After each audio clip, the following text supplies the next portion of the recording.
നിന്നിട്ടാണ് ആ കയറ്റം കയറാറുള്ളത്. അപ്പൊ ഇന്ന് ഓൾറെഡി ആ കയറ്റം കയറി അത് കഴിഞ്ഞിട്ടും സാധാരണ ഞങ്ങൾ പോലെ ഇങ്ങനെ നിൽക്കാതെ ഓടി റോഡിലേക്ക് വന്ന് ബസ് കയറാനായിട്ട് വന്നു. അപ്പൊ ഞാൻ തീരുമാനിച്ചത് എന്തായാലും ഇതിന്റെ ഒരു ഫീഡ്ബാക്ക് പറയണം എന്ന്. ഈ ആറ്റിറ്റ്യൂഡ്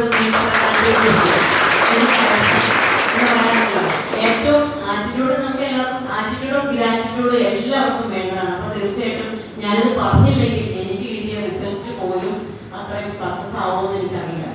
അതുപോലെ കണ്ട് ഞാനിപ്പോ 9ാമത്തെ ദിവസമാണ്. 9ാമത്തെ ദിവസത്തെ ഒരു ദിവസം ഓൺലൈനായിട്ടാണ് ചെയ്തത്. പക്ഷെ അത് ശരിയായില്ലായിരുന്നു. അപ്പൊ എനിക്കൊരു ഇത് രാവിലെ എഴുന്നേറ്റ് ഒരു ഫീൽ തോന്നി.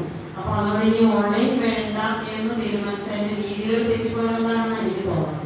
അപ്പൊ ഓക്കെ, പിന്നെ 2 ദിവസം കഴിയുമ്പോൾ എന്റെ കണ്ണട മാറ്റണം. ആ കണ്ണട വെച്ചാൽ പോലും പത്രം വായിക്കുമ്പോഴോ അല്ലെങ്കിൽ പുസ്തകം വായിക്കുമ്പോഴോ ഒന്നും കാണാൻ പറ്റില്ലായിരുന്നു. ദൂരേക്ക് വരുന്ന ആളുകളുടെ ഫേസ് പോലും തിരിച്ചറിയില്ലായിരുന്നു. ആ 2 ദിവസം കഴിയുമ്പോൾ തന്നെ ആ കണ്ണട തന്നെ മതി എന്നെനിക്ക് തീരുമാനിക്കാൻ പറ്റും. അപ്പൊ എന്നോട് മോൻ അമ്മയെ കണ്ണട മാറ്റി. പക്ഷെ വേണ്ട, ഇപ്പൊ ആ കണ്ണട ഇപ്പോഴും അവനോട് കണ്ണട മാറ്റാൻ പോണ്ടേ പറഞ്ഞു. വേണ്ട, കണ്ണട മാറ്റാൻ പോണ്ട. ഞാൻ അതിനുമുമ്പേ എൻവെയിലേക്ക് എത്തിപ്പെട്ടു. ഞാൻ പിന്നെ ഇതിലേക്ക് വരാൻ കാരണം എന്റെ അടുത്ത പറഞ്ഞാണ് പിന്നെ ഇതിന്റെ ആ പോസിബിലിറ്റി അതിന്റെ സാധ്യതകളെ കുറിച്ച് നല്ല അറിവ് എനിക്കുണ്ടായിരുന്നു. ഞാൻ റീക്കി അക്യൂപ്രഷർ മാഗ്നറ്റിക് തെറാപ്പിയൊക്കെ പഠിച്ചിരുന്ന ആളാണ്. പിന്നെ ഇതൊന്നും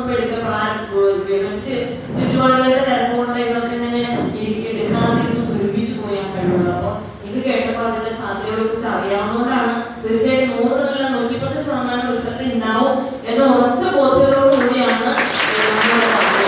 അതുപോലെ വീട്ടിലാണെങ്കിൽ പഠനം എനിക്ക് എന്തെങ്കിലും ചെയ്യുമ്പോൾ ചെയ്യാം, നോക്കാം, പിന്നെ ആകട്ടെ എന്ന് കരുതിയിരുന്ന പലതും ഡു ഇറ്റ് നൗ എന്നൊരു ചിന്തയിലേക്ക് എന്തായാലും എനിക്കിവിടെ വരാൻ കഴിഞ്ഞതിൽ സന്തോഷം. ഞാൻ എന്നെ പറ്റി ഞാനിവിടെ വെങ്ങോലയാണ്. പെരുവാള അടുത്ത് തന്നെ വെങ്ങോല എന്ന് പറയുന്ന സ്ഥലത്തു നിന്നാണ്. പേര് ശോഭന. പിന്നെ അപ്പൊ ഞാൻ ഇതിനെല്ലാത്തിനും നന്ദി സാറിനോട് മാത്രമല്ല, നമുക്ക് ഇതുപോലൊരു ഡിവൈൻ പേഴ്സണാലിറ്റിയെ നമുക്ക് തന്ന ഭാഗ്യം തീർച്ചയായിട്ടും പലരും പറഞ്ഞൊരു നെഗറ്റീവ് ചിന്താഗതി എനിക്ക് പറ്റുമോ. പലപ്പോഴും ചെറുതോട്ട് ചോദിച്ചപ്പോൾ എനിക്കൊന്നും ആയില്ല. അങ്ങനെ നമ്മൾ നെഗറ്റീവായിട്ട് ചിന്തിക്കുന്നവർക്ക് ഒരിക്കലും ഇതിന്റെ റിസൾട്ട് കിട്ടില്ല. ബി പോസിറ്റീവ് എന്ന് പറഞ്ഞതാണ്. തീർച്ചയായിട്ടും നമുക്ക് കിട്ടും. കാത്തിരിക്കാം. പിന്നെ നമ്മൾ ഈ പറഞ്ഞ പോലെ നിഷേധ വികാരം, ഷഡ്വികാരം, അതൊക്കെ മാറ്റി നമ്മുടെ ഇതുപോലെ എനർജി നമുക്ക് പാസ് ചെയ്യണമെങ്കിൽ നമുക്ക് ആ നല്ല പേഴ്സണാലിറ്റി ആയി കഴിഞ്ഞ് ഇതുപോലെ എന്റെ ഞാൻ ഇനിയിപ്പോ എനിക്കൊരു 5 ദിവസം കഴിഞ്ഞു. കുറച്ച് സാഹിത്യ ലോകത്തുണ്ട്. അപ്പൊ അടുത്ത എന്തോ ഞാൻ റഷ്യയിൽ നിന്ന് റീടയർ ചെയ്തതാണ്.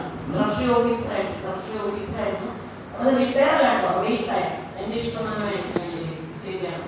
അപ്പൊ ഇപ്പൊ എഴുത്തിന്റെ ലോകത്തൊക്കെ ഉണ്ട്. അപ്പൊ അടുത്ത എന്റെ പുസ്തകം ഇങ്ങനെ പാദമുദ്രകളോ എന്റെ ഒരു ഓർമ്മ അതിന് തീർച്ചയായിട്ടും എന്റെ ഇതിന്റെ കൊണ്ടാക്കി എല്ലാവർക്കും ഒറ്റ വാക്കിൽ പറഞ്ഞാല് നന്ദി ചൊല്ലാൻ ദുഃഖമില്ല എന്റെ വാക്കിന് എന്ന് പറയും. ഓക്കെ.